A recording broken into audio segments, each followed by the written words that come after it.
Yes, I'm super old, I'm ancient, I did know about this gorilla versus 100 men discussion, but if I had to throw in my 2 cents, who's fighting a gorilla? Let's be brutally honest, I love these theories of like, we'll lose 20 to 30 men before he gets tired. Who are these 20 to 30 men that are sacrificing themselves purposely so other people survive? I think if anything, in a realistic situation, the 100 men would turn on each other to see who they would sacrifice, and by then the gorilla would just essentially evaporate everybody. By the way, how do you even kill a gorilla? Like, your tiny little womanly hands are not choking out a gorilla. It probably takes like an insane amount of effort to kill a gorilla. And I don't know why I'm thinking too much about this. I'm putting way too much thought into it. I choose the gorilla. Okay, it is what it is. I just don't even think the 100 men could come together and fight off the gorilla. And as I said, who are these like strong, powerful, brave men going to the front line to sacrifice themselves? I just don't see it. Anyways, yeah, that's how intros go nowadays. We waste an entire minute talking about absolute buffoonery and nonsense. Let's get in straight into the actual video for today. And yes, we're taking a look at another one of these videos where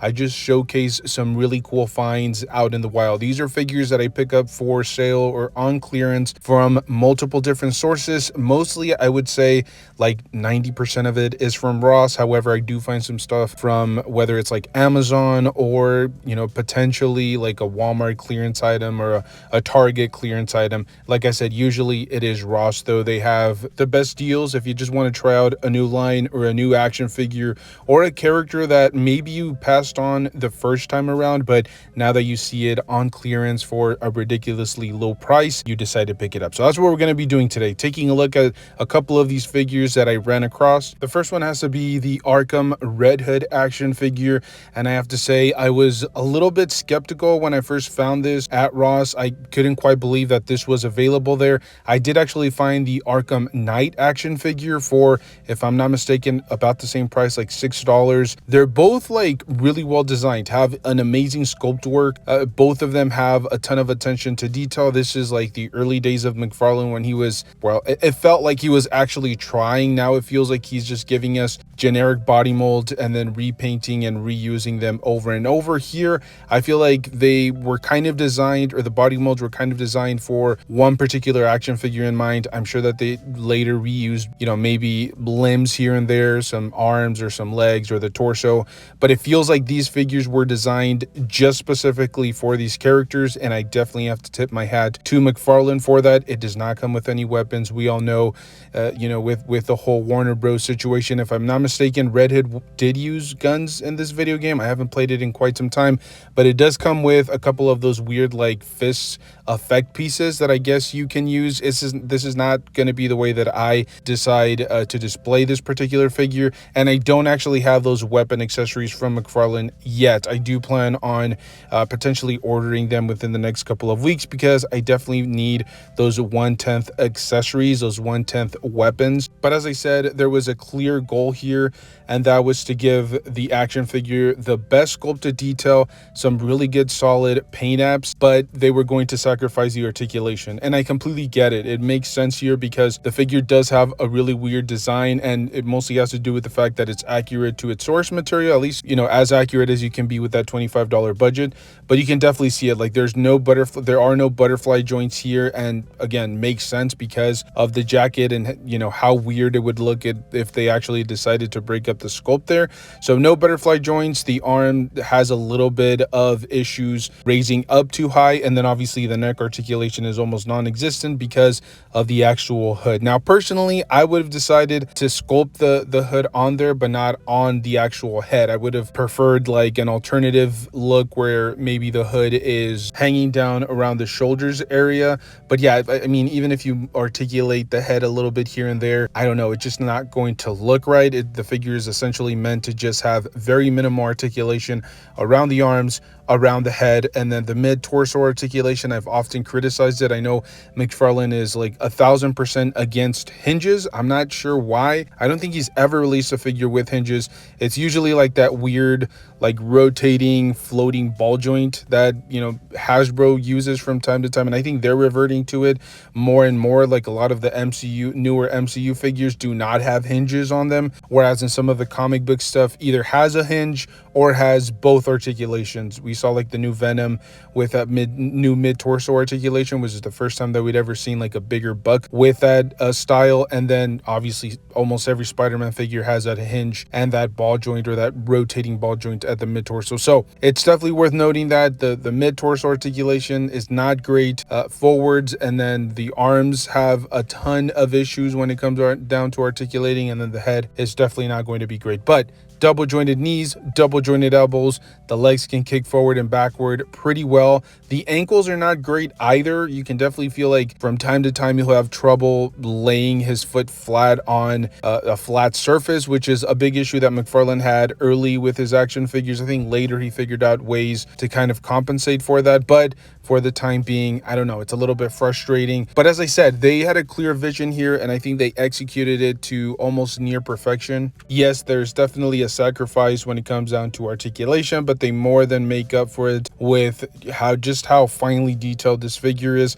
As I said, it was the early days of McFarlane when he was actually pouring a ton of effort into his collectibles, and you can definitely see it here. Now, I've said it time and time again, I don't like giving scores to action figures per se, but if I did have to give one, even if I had paid the full retail for this figure, because as I said at the beginning, I only paid $6 for this, but if let's assume that I did pay the full $20 at the time, it's a good solid figure. It's nothing really too special. It's based on a video game. Not a lot of people are a big fan of video game action figures. I prefer comic book accurate stuff or live action film action figures, but here I think it's, you know, really well designed. It's really well put together. I get the limitations and articulation here and there.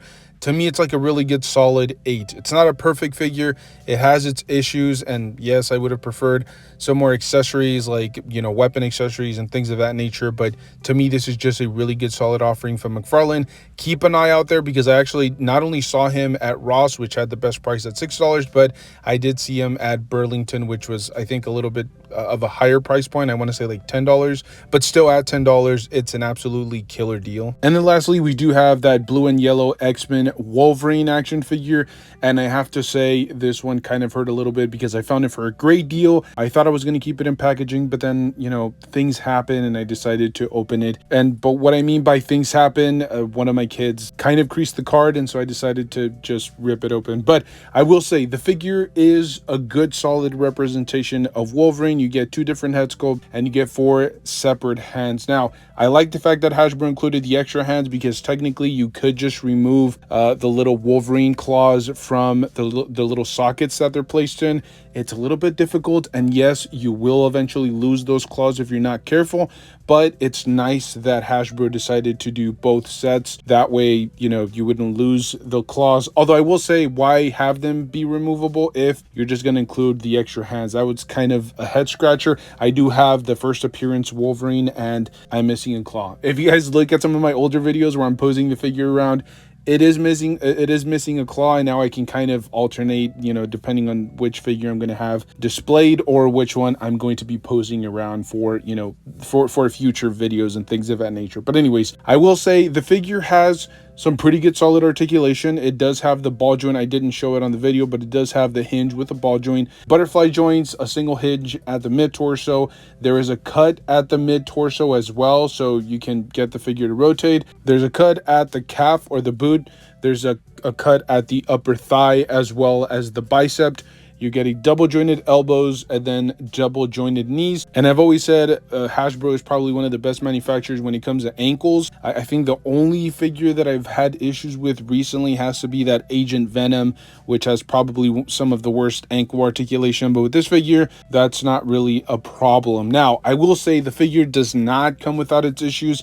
I completely understand why it was $5.99. It was $6 at Ross as well, but I completely understand why, because it does have a ton of issues. Those arms, I can't get into it enough. I can't stress how much frustration comes out every time I try to articulate those arms. I don't know what it is. They don't articulate well. They're a little bit too bulky in certain areas, and I just can't get the figure. I just can't get the arms to articulate the way that I want them to. Not to mention the plastic feels very gummy. It feels kind of rubbery, and so it just doesn't feel as smooth when I'm articulating the figure. I also don't get the butterfly joints. It just doesn't articulate all the way to the end of the cut for the butterfly joint. So I don't understand why they cut it in that deep if the arm can't actually articulate all the way there. If you're going to cut it, at least make the cut wide enough to where the arm can really extend forward and backward. Also, the reverse hinge, or I shouldn't say the reverse hinge, the backside of the hinge, for some unknown reason, was designed to kind of keep it in place so it can't really articulate backwards as much as you would like it to. Or, there's a limitation on how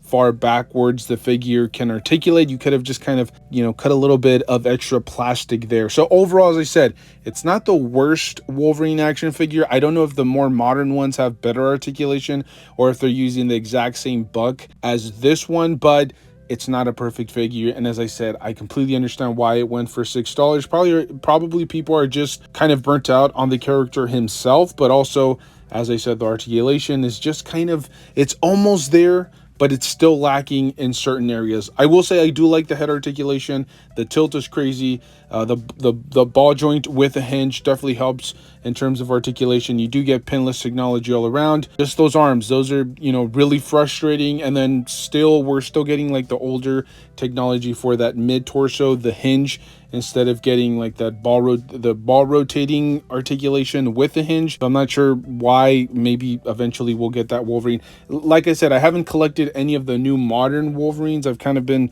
avoiding X-Men because it's like a really deep rabbit hole that I don't want to jump into. But there are good things and bad things with the figure. As I already mentioned, some of the articulation points are a little bit weird. The fact that the claws are removable or pop off somewhat easily sometimes doesn't make sense if you're already going to have hands without the claws. But there are some great things. The head sculpts, both head sculpts are phenomenal. I love the way that the hair was sculpted. I love the little details all along the face, the wrinkles, the attention to those finer little details. That's exactly what we expect from Hasbro at this point. So it's kind of a mixed bag. I think there are great things. There are some kind of frustrating things about this Wolverine figure. All around, I will say, to me, it's just kind of like a really solid 7. I love the color scheme. This is probably one of my favorite, outfits, or one of my favorite looks for Wolverine, aside from the first appearance Wolverine. And so I definitely feel like it can fit into almost any X-Men display, but it's kind of held back a little bit by those minor issues, those minor, QC problems that you're going to run into. And it's not even so much QC, it's just the way that the engineering that went into this figure that is a little bit mind-boggling. If I had to give this figure a rating, I would probably say it's like a 7.6, 7.7, around there. It's like a really high 7, but just those minor little things. It didn't really make sense in my tiny little reptilian brain, and I don't think that it'll make sense in a lot of other people's brains. But for $6, I'm not going to turn it away, okay? Bring that bad boy over here. I will crack him open and just pose him and enjoy him, because $6, you can't beat that. For $6, I'll buy almost any action figure. But anyways, all rambling aside, I'm very curious to see what you guys have to say about these figures. Have you guys picked them up? Do you plan on picking them up in the foreseeable future? Let me know down below in the comment section. And also, have you picked these up at a discounted price? Were you able to find them for, $6? Very curious to see what all of you guys have to say. Thank you guys so much for tuning in. As always, if you guys enjoy this type of rambling action figure content, make sure to stay tuned. We do it pretty consistently. We're doing it on a daily basis, and we enjoy it. So hopefully you guys enjoy it just as much. Stay safe out there. Enjoy your action figures. Play around with them. Pose them. And I'll see you guys in the next one. Thank you.